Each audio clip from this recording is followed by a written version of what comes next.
자, 오늘 만들어 볼 것은 돈코츠 라멘입니다. 제가 살면서 가장 좋아하는 음식 중 하나가 라멘인데요. 마포구의 모든 라멘집들은 전부 다 가봤을 정도로 정말 좋아하는 메뉴입니다. 오늘 만들 것은 라멘의 근본인 돈코츠 라멘, 그 중에서도 돈코츠 라멘의 발생지인 하카타의 돈코츠 라멘을 만들 겁니다. 우선 라멘의 구성부터 알아야 할 필요가 있습니다. 단순히 면과 스프만으로 이루어진 게 아니기 때문이죠. 일반적인 라면은 면과 스프로 이루어지지만 라멘은 면과 스프 그리고 타레라는 양념으로 이루어집니다. 일단 스프는 어떤 뼈를 썼냐에 따라 나뉘게 되는데 크게 돼지는 돈코츠, 닭은 토리 등으로 나뉘게 되는 겁니다. 그리고 여기에 어떤 타레가 쓰였냐에 따라 소유 라멘이냐 시오 라멘이냐 등으로 나뉘게 되는 겁니다. 우선 가장 기본인 육수부터 만들어 볼 겁니다. 준비한 건 돼지뼈 2kg, 돼지뼈를 우선 들통에 담아줍니다. 그리고 돼지뼈가 전부 잠길 만큼의 물을 부어 10분간 끓여줍니다. 냉동이기도 하고 돼지 특유의 잡내를 잡기 위한 방법입니다. 가장 센 불로 끓이다 보면 저렇게 회색빛의 거품들이 올라옵니다. 일본말로는 아쿠, 우리나라 말로는 회즙이라고 하는 잡내의 결정체입니다. 물론 이 거품마저 육향이라고 생각하는 라면집들도 있기에 그냥 사용하셔도 되지만 일반인이 먹기에는 음식물 쓰레기 같은 맛이 나옵니다. 그럼 10분간 데친 뼈를 찬물로 잘 씻어줍니다. 이제 다시 돼지뼈가 잠길 만큼의 물을 붓고 끓여줍니다. 이제부터 지옥같은 시간이 진행되는데요. 무려 9시간 동안 끓여줘야 되기 때문이죠. 물이 어느정도 끓기 시작했다면 차슈로 사용할 삼겹살을 넣어줍니다. 물론 삼겹살에도 핏물이 있기 때문에 이 과정에서 아까 처음 보여드린 아쿠라는 거품이 올라올 수 있습니다. 이건 역시 제거를 해주셔야 맛있는 육수를 만들 수 있게 됩니다. 그럼 1시간 반 동안 끓여주겠습니다. 90분이 지난 모습입니다. 우선 라멘의 필수적인 토핑 차슈부터 만들어 볼 겁니다. 여러분은 차슈의 뜻이 무엇인지 아시나요? 바로 차슈, 중국어로 여러 번 구웠다는 뜻입니다. 일본 요리인 라멘에 무슨 중국어냐 싶으시겠지만 라멘 자체가 일본의 차이나타운에서 탄생한 요리이기 때문에 어찌 보면 당연한 결과라고 할 수 있죠. 차슈를 만드는 데에는 엄청나게 많은 방법이 있습니다. 보통은 간장 국물에 삶은 고기를 조리는 장조림 같은 방법을 사용하곤 합니다. 하지만 일반 가정집에서 큰 덩어리의 고기를 조리기에는 너무 큰 부담이죠. 그래서 매우 편리한 방법을 알려드릴까 합니다. 우선 간장과 설탕, 마늘을 넣고 설탕이 녹을 정도로만 졸여줍니다. 그 다음 집에 남은 지퍼백을 하나 가져와서 고기와 간장 국물을 넣고 냉장고에 숙성시키면 됩니다. 물론 고기가 다 식은 다음 하셔도 되니 저처럼 저렇게 뜨거워서 오두방정 떨지 않으셔도 됩니다. 3시간가량 지난 육수의 모습입니다. 맑은 곰탕 같은 모습이 되는데요. 돈코츠라 부르기에는 턱없이 부족한 모습이죠. 줄어든 양만큼의 물을 붓고 다시 끓이도록 하겠습니다. 4시간 반 정도의 시간이 지난 모습입니다. 마치 설렁탕과 비슷한 모습이 되는데요. 이때부터 뼈에 붙어있는 살들과 연골들이 전부 떨어져 녹기 시작합니다. 이때 해줘야 할 과정이 하나 있는데요. 바로 뼛속의 골수들을 빼주는 작업입니다. 골수 자체에는 엄청난 지방과 칼로리를 함유하는데 이것들이 국물로 녹아든다면 엄청난 맛을 내주기 때문이죠.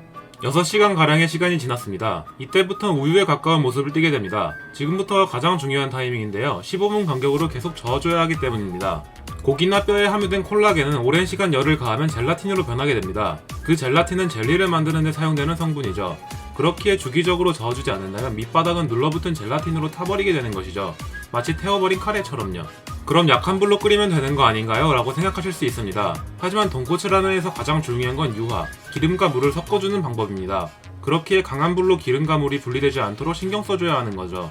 그럼 또다시 물을 붓고 9시간이 될 때까지 끓이도록 하겠습니다. 드디어 9시간이라는 시간이 흘렀습니다. 이렇게 되면 집안은 돼지 냄새로 가득해질 텐데요. 여기에 물을 추가로 타서 희석해 먹을 수도, 졸여서 더욱 진하게 먹을 수도 있습니다.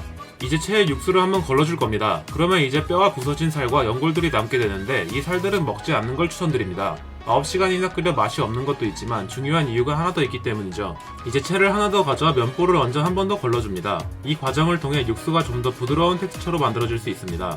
시간이 조금이라도 지체된다면 육수가 굳어서 내려가지 않으니 빠르게 해야 합니다. 아까 왜 살들을 먹지 말라고 한 이유가 나타납니다. 바로 뼈가루인데요. 강한 불로 끓이고 계속 저어주었기 때문에 뼈가 이리저리 부딪히고 깨지고 박살나며 이렇게 뼈가루가 잔뜩 나타나게 됩니다.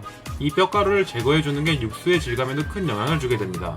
마치 크림 스프 같은 육수가 이렇게 완성되었습니다. 그럼 이제 다음 단계로 넘어가 보도록 하죠. 라면의 3요소 중 육수를 만들었으니 이제 면을 만들어야겠죠. 라면면의 특징이라면 수분이 상당히 적게 들어간다는 겁니다. 일반적인 칼국수면이 50%의 가스율을 갖는 반면에 라면은 3-40% 사이에 상당히 적은 가스율을 지니죠. 제가 사용할 강력분은 300g, 급식 시절 배워둔 방정식을 이용해 물의 양을 계산해주면 완벽합니다. 일단 300g의 강력분을 저울에 달아줍니다. 그 다음 방금 계산한 물 105g과 소금과 소다를 넣어줍니다. 라면의 특징 중 하나가 면에 간수가 들어가는 것인데 소다와 소금으로 간단히 간수를 만들 수 있습니다. 우선 밀가루를 체에 곱게 내려줍니다. 그리고 방금 만든 간수를 골고루 부어 젓가락으로 날가루가 날리지 않을 정도로만 반죽을 해줍니다. 그 다음 이제 손으로 어느 정도 치대주면 되는데요. 사실 저도 이날 처음으로 라면면을 반죽한 거라 한 가지 실수를 하고 말았습니다.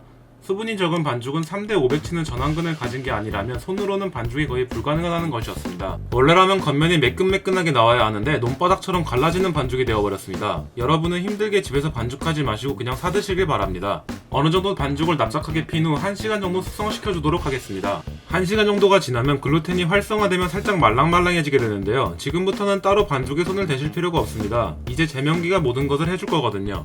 반죽을 반으로 갈라 하나씩 제면기에 쭉 밀어줍니다. 이 과정을 아변이라고 하는데요. 반죽을 얇게 밀어주는 것과 동시에 반죽의 상태를 고르게 만들어주는 효과를 줄 수 있습니다. 반죽을 다시 접어서 아변을 반복해주면 이런 식으로 훨씬 매끈해지는 걸 볼 수 있습니다. 남은 반죽도 똑같이 아변을 해 2개의 반죽을 만들어줍니다. 이제 이 두 반죽을 겹쳐 다시 제면기에 밀어주면 되는데요. 이 과정을 복합 아변이라고 합니다. 사실 저도 이 과정을 왜 하는지는 모르겠습니다. 아직 라면 초짜이기도 하고 추후에 만들 영상에서 알려드리도록 하겠습니다. 이제 꽤 괜찮은 상태의 반죽이 나오게 되었습니다. 그럼 이제 면을 한번 뽑아보겠습니다. 면을 반으로 갈라준 후 제면기에 넣어 돌려줍니다. 저처럼 면의 길이를 미리 맞춰 넣어도 되고 반죽을 통째로 넣어 가위로 잘라주면서 해도 가능합니다. 흔히 라멘 하면 꼬불꼬불한 면이 생각나실 겁니다. 꼬불꼬불한 면은 치질의 면이라고 하는데요. 방금 뽑은 면을 꽉꽉 눌러주면 집에서도 충분히 꼬불꼬불한 면을 만들 수 있게 됩니다. 자, 드디어 라멘의 3요소 중 마지막 타레입니다. 가장 보편적이면서도 우리 입맛에 익숙한 타레를 만들어 볼 겁니다. 일단 다시마와 가스오부시를 1대1로 계량해줍니다. 그리고 여기에 간장을 부어준 후 최소 1시간에서 하루 정도 숙성을 시켜줍니다. 그럼 이런 약간 점도 있는 간장이 만들어지게 되는데요. 이걸 한번 끓여주면 간단하게 타레가 완성됩니다. 이제 라면의 대표적인 토핑 중 하나 아지타마고를 만들어 볼 겁니다. 달걀 삶는 거야 누구나 다 할 수 있으니 끓는 물에 8분가량 삶아주시면 됩니다. 소금과 식초 넣는 건 필수입니다. 간장과 설탕 그리고 물을 약간 희석해 끓여주면 간단하게 간장 양념이 완성됩니다. 아까 차슈 만들 때와 같이 지퍼백에 넣어 냉장고에 넣어주면 되는데요.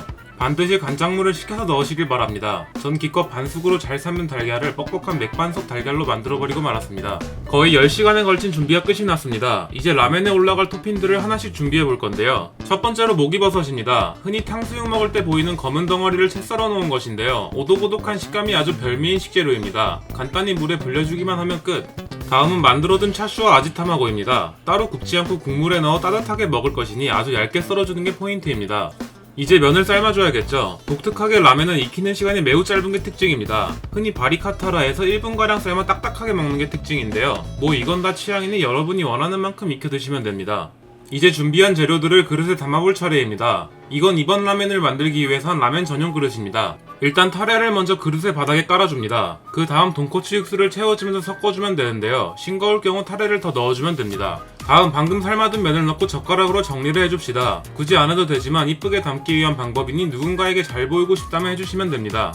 이제 차슈를 올릴 차례입니다. 하지만 이대로 그냥 넣기엔 지방이 너무 두꺼우니 토치로 살짝 지져주면 불맛과 맛을 한껏 끌어올릴 수 있습니다. 토치가 없다면 팬에 구우셔도 됩니다.